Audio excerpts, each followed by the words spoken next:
cut to several years later.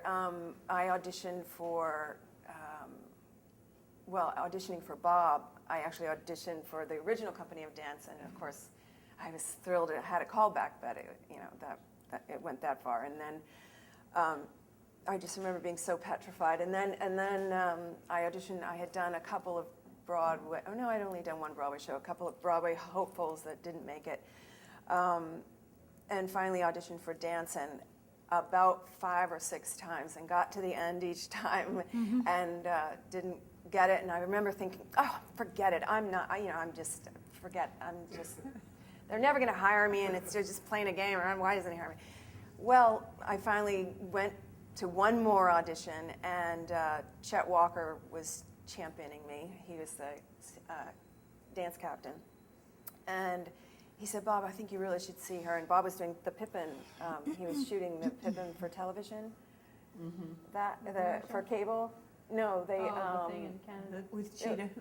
They were rehearsing it. I just remember they were rehearsing in, I think, the Mark Hellinger Theater or some theater. And I had to do the penché. I had to do a penché, and I remember I just kept falling out of it because I was so nervous. But anyway, he felt sorry for me or something, and I did get that job. And I then moved into, in that job, I actually left it after a year and a half to do another show, and I came back into the show into a really great track. By that time, it was toward the end of the run, about a year and a half before the show ended. And I went into this track that was Sandra Bergman's ensemble position, which was usually front and center, and Annie's solos or specialties.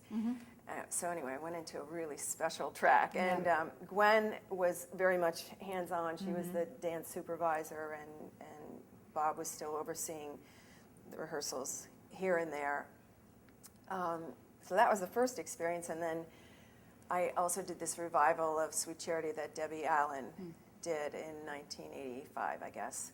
And I remember talking to Bob about it, and he said, I knew she was going to do it, and they kept calling me and saying, why don't you be a part of this? We want you to be a part of it.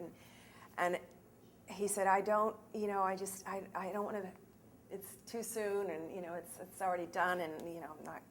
Well, then it apparently Debbie was adamant, and the producers were adamant, and they were going to do it, and he finally just said, well, I guess if they're going to do it, they better do it right. So I will take it on. And I was the lead Frou girl, and I also was the Rosie in that cast. And we were also, Bibi understudied Debbie, and when Debbie was out, Bibi went on, and I understudied Bibi, and it was that same trajectory.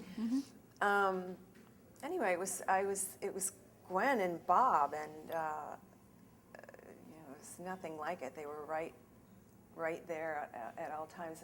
And at one point in the very early rehearsals, we rehearsed it in Los Angeles, and went from Los Angeles to San Francisco, and then had a 5-month break before we came to Broadway because Debbie had to go back and do Fame. And anyway, the first week of rehearsals, Bob wasn't there, and it was Gwen and Chris Chapman and John Boab, who was apparently a part of the. He was a director, but I don't know. Maybe he was some sort of director's assistant or something on the original. Anyway, we put together the show as much as we could in that first week, and the dance numbers were, we worked 8 hours on that. It was just so amazing and so intense and so wonderful. And then Bob came in, and we presented. I think maybe it was only the first act. We kind of presented to him, and he just sat there with his, cigarette coming out, and his glasses on the chain, and the cigarette ashes going into the glasses. And he just, when it was all over, okay, everybody, take a break.